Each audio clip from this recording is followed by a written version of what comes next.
Bonjour, bonjour à toutes et à tous, bienvenue sur KTV, Kwezi FM, le 106.9 pour ce temps de parole toujours en direct à la télévision et à la radio. Des avancées capitales. On va en parler dans quelques secondes avec Mansour Kamardine. Monsieur le député, bonjour. Bonjour. Merci d'avoir accepté notre invitation. C'est toujours un plaisir de venir chez vous. Et il est partagé. Juste avant de rentrer dans le vif du sujet, on vient d'entendre Salim Naouda parler de, de révolution sociale avec des propos durs qui peuvent faire froid dans le dos par moment. Votre sentiment là-dessus? Je crois que nous avons cette responsabilité d'appeler les uns et les autres à un dialogue responsable pour éviter effectivement ce que j'ai appelé chez d'autres le chaos. Je voudrais dire aux employeurs comme aux employés que le droit social est un droit, c'est une co-construction. Et les salariés et les entrepreneurs. Il n'y a pas d'entreprise sans salariés, il n'y a pas de salariés sans entreprise. Les uns et les autres doivent se comprendre qu'ils sont condamnés à progresser ensemble. Donc, si j'ai un message, c'est celui-là, pour éviter effectivement les raidissements des situations, parce qu'après ça devient compliqué. Et puis dire à ceux qui ne comprennent pas beaucoup la culture locale, que nous avons ici une culture, je dirais, africaine et musulmane, où souvent il est très difficile d'imaginer de perdre la face. Et quelqu'un qui perd la face, je pense, c'est quelqu'un qui serait décis quand il se redit. Après, ça devient très compliqué. Donc, moi, je souhaite vraiment du fond du cœur à tous et à toutes, dans 5 ans comme dans un autre, que les choses, très rapidement, pas seulement dans ce conflit social qui intéresse une entreprise, mais d'une manière générale, que les uns et les autres puissent se retrouver. J'ai eu l'occasion, lorsqu'on nous a présenté le Code du travail, d'émettre le vœu que ce ne soit pas un cauchemar, ni pour les salariés, ni pour les entreprises. Mais ça, c'est le discours lycée et policé, Mansour Kamardine, il est très bien. Mais il y a quelques mois de cela, vous disiez sur ce même plateau, vous parliez de risque de guerre civile. Aujourd'hui, vous employez entre-temps, vous avez été élu, député. Aujourd'hui, vous entendez un syndicaliste qui parle de révolution sociale et vous avez un discours très lycée, très policé. Vous êtes rentré dans le moule? Non. Ne méprenez pas ce que je dis, ne cherchez pas à déformer. Je suis toujours inquiet de la situation sociale. Mais là, nous parlons d'un point social bien particulier qui est le droit du travail. Et moi, j'ai invoqué les risques de guerre civile sur la situation sociale générale qui n'a rien à voir avec le droit du travail. L'insécurité, les atteintes aux biens, aux droits de propriété, l'immigration, et ainsi de suite. Des choses qui heurtent la quasi-totalité de la population de Mayotte à l'exclusion des droits de l'homiste. En revanche, effectivement, le droit social, c'est encore une fois un droit en co-construction. Donc, quand on construit ensemble, on doit pouvoir trouver les paramètres. Donc, je continue toujours à être inquiet parce que les solutions préconisées, les situations qui m'avaient conduit à la description auquel vous faites allusion sont toujours là, sont toujours omniprésents. Et les solutions qui sont préconisées, je les attends, à préconiser, je les attends encore. Sur ce sujet, la dernière question, c'est Samuel. Oui, monsieur le député, mais aussi monsieur le bâtonnier, monsieur l'avocat. Maître, ne faudrait-il pas, pour ces salariés en grève depuis 45 et 52 jours, peut-être saisir la justice et emprunter d'autres voies? Y a-t-il un conseil à leur donner là-dessus?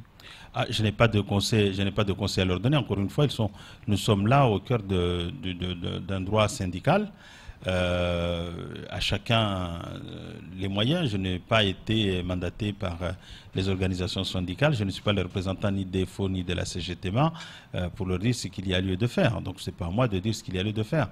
La grève est un droit constitutionnellement garanti, tout comme le droit d'ester en justice. Ce sont deux libertés fondamentales qui sont reconnues par la Constitution. Donc les salariés exercent celles qu'ils choisissent. C'est pas à moi de leur dire. des avancées capitales. C'est la une de France Mayotte et c'est pour ça que vous êtes sur ce plateau, Mansour Kamardine.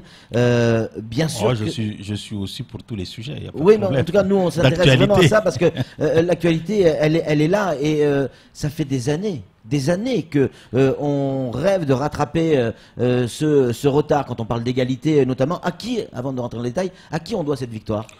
Je crois d'abord je dirais à l'entente, au dialogue. L'union? Oui, Oui. Des élus. Il y a, vous faites allusion à 3 amendements. Il y a un amendement qui a été rédigé par l'Association des maires qui a été adressé aux parlementaires à charge pour nous. Ce n'était pas une obligation. Probablement cet amendement était déjà adressé à d'autres qui n'ont pas eu le temps de le faire, qui nous a été adressé à nous, puis on s'en est occupé. Ensuite, il y a eu un amendement que moi j'ai pris la liberté de rédiger et il y a eu un amendement que Ramlati a également pris l'initiative de rédiger. Donc voilà. Donc ça marche, ça. L'union fait la force, ça marche. En tout cas, c'est le président de l'association des maires, le député, les deux députés, ça fonctionne. Le président de l'association des maires, qu'est-ce qu'il a fait? Il a fait le constat d'une situation notamment préjudiciable des finances communales et des intercommunalités. Il a rédigé une proposition qu'il nous a envoyée. On n'était pas obligé de la prendre parce qu'encore une fois, nous sommes en République et en République, il n'y a pas de mandat impératif. Et donc, puis après, effectivement, j'ai décidé en conscience que c'était un bon amendement puisqu'il permettait de faire avancer le chemin public. Et donc, j'ai fait co-signer cet amendement à Mme Ramlati et à d'autres collègues. Et puis ensuite, je suis allé le défendre. Justement, comment ça se passe? Parce que, faut-il le rappeler, Mansour Kamardine, et le visuel qui est derrière vous, lui aussi le rappelle. Vous êtes républicain, donc vous êtes dans l'opposition. Comment on arrive à faire, et c'est assez rare, hein, comment on arrive à faire passer un amendement alors qu'on est dans l'opposition, et donc en minorité? Écoutez, je crois que il faut avoir l'argumentaire que j'ai développé à cette occasion, notamment quand j'ai dit au ministre Darmanin,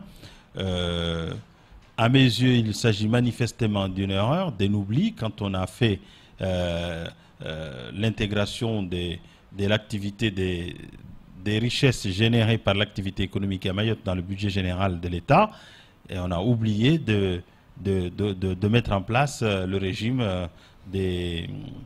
le régime des remboursements faits aux collectivités, des compensations, et je ne peux pas croire que ce soit fait de manière délibérée, ce qui constituerait comment dirais-je, une discrimination. Une discrimination. Et donc, je crois que, voilà, le ministre, effectivement, a répondu. Et ça se joue comme ça se joue sur des mots, ça se joue sur des nuances, sur des coups de pression, sur un coup de téléphone. Regardez ce que dit le ministre, et ce qui est dans au journal officiel. Il dit, oui, vous avez fait un excellent exposé du sujet. Effectivement, nous ne pouvons pas. Il s'agit là d'une question de justice qu'il faut réparer tout de suite. Et donc, voilà. Ça c'était l'amendement, l'amendement, disons, on va dire association des maires. Oui, c'est ça. Et puis il y a eu l'amendement, moi que j'ai porté également, qui consiste à demander un rapport d'information sur les lignes budgétaires et autres permettant de financer les budgets des collectivités. Et donc, normalement, dans un délai de 6 mois, à compter de janvier, puisque la loi, certainement, sera adoptée avant le 31 décembre, définitivement. Donc, dans un délai de 6 mois, donc d'ici le 30 juin à peu près, on devait avoir un rapport du gouvernement nous disant, voilà la situation en termes de financement des collectivités mahoraises, ce qui nous permettra d'avoir une vision et dans la perspective des débats budgétaires de 2018 pour 2019, de pouvoir là aussi essayer d'enclencher d'autres évolutions de façon à arriver à l'égalité. Parce que moi, le combat qui m'anime, il est relativement simple. Je ne demande pas d'être traité plus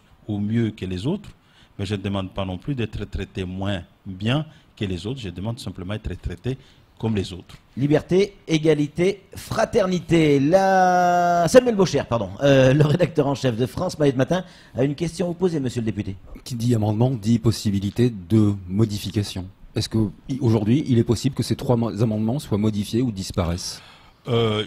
Théoriquement, c'est possible, mais techniquement et politiquement, ça me paraît compliqué, puisque ce sont des amendements qui ont été débattus, approuvés avec l'accord du gouvernement, et donc on peut penser que ce sont des amendements que le gouvernement reprendra. Et puis, comme nous travaillons en osmose, naturellement, vous imaginez bien que j'ai déjà alerté nos collègues du Sénat en leur disant « surveillez bien qu'il n'y ait pas une entourloupe derrière ». Mais je ne crois pas qu'il y en aura, mais il faut toujours rester vigilant. S'agissant de l'Assemblée, c'est fait, et je dois le dire également parce que c'est pas toujours le cas, ça a été adopté à l'unanimité. C'est vrai. Mansour Kamardine, on va parler juste un tout petit peu immigration, puisque les choses, on n'a pas le sentiment que les choses évoluent. Alors vous en avez parlé et reparlé, c'est vrai, je suis d'accord avec vous, mais on n'a pas l'impression que les choses ont évolué en 2017, et on n'a pas le sentiment qu'il y a une volonté politique qui fera bouger les choses non plus en 2018. Est-ce que vous allez pouvoir encore faire un tour de force, comme vous l'avez fait dans d'autres domaines, et on y viendra sur les autres, dans d'autres domaines, faire un tour de force là-dessus? En 2018, nous aurons une nouvelle loi sur l'immigration. Et donc, nous aurons l'occasion de préciser un certain nombre de choses. Lesquelles, par exemple? En 2018, lesquelles, par exemple? Bon, déjà, les moyens techniques pour lutter, mais par exemple, la réforme du droit des sols et de l'hôpital de Mamoudzou. Vous y croyez à ça? Nous allons y arriver. Ça paraît infaisable, hein? À vous. Oui. À vous et à d'autres. Au regard des textes, ça semble impossible. Vous savez, non mais, parce que vous, encore une fois, vous vous laissez emballer par les droits de l'homiste, par une certaine intelligentsia de gauche, ainsi de suite. Je crois que nous allons arriver. Regardez, quand nous en avons parlé, il n'y en avait pas beaucoup qui y croyaient. Nous avons commencé à en parler quand même en 2005, il y a 10 ans, 12 ans. Et nous progressons. Et là, le ministre de l'Outre-mer a parlé 2 fois. Elle a parlé à l'Assemblée nationale en répondant à une intervention que j'avais faite. Elle en a parlé en Guyane.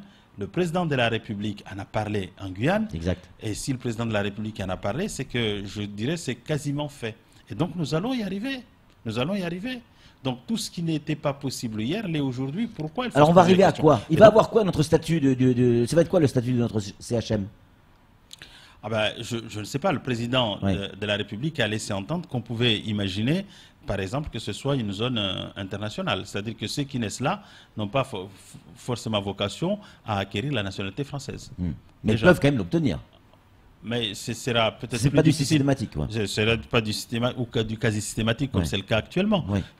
Par exemple, si on arrive à dire que tous ceux qui se naissent là continueront toujours à être étrangers, ça voudra dire qu'on ne pourra plus invoquer les dispositions des articles 21-1 et suivants du Code civil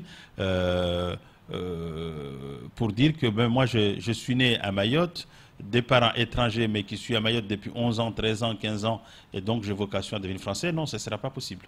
Et donc c'est déjà un élément de découragement de ceux qui veulent aller à Mayotte pour donner la chance à leur enfant de devenir français.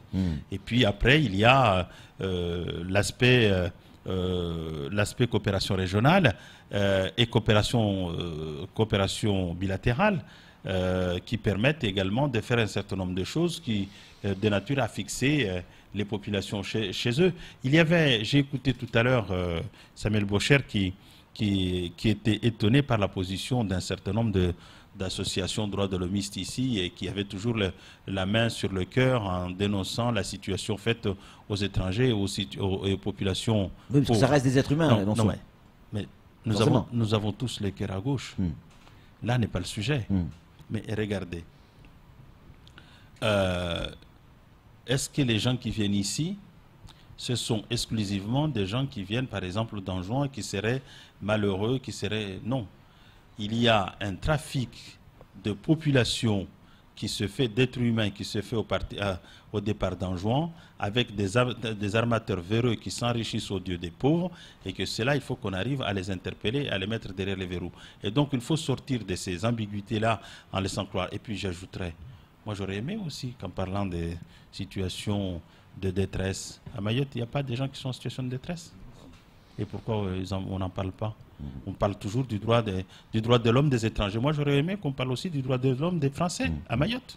Ça me plairait beaucoup. Samuel, une question sur l'immigration et on va parler après de l'élection du nouveau président. Dans le débat sur l'immigration, le combat, j'ai envie de dire, sur l'immigration que vous allez conduire, est-ce que vous allez parler des titres de séjour qui permettraient de partir partout sur le territoire français, alors qu'aujourd'hui, les titres de séjour accordés à Mayotte ne sont que pour Mayotte? Premièrement, d'abord, il faut absolument arriver à la démolition de la loi de mars 2016 qui a été votée sur l'immigration et qui favorise finalement l'arrivée massive des gens ici et leur régularisation à une échelle industrielle. Ça, c'est le premier objectif. Le deuxième objectif, effectivement, il faut mettre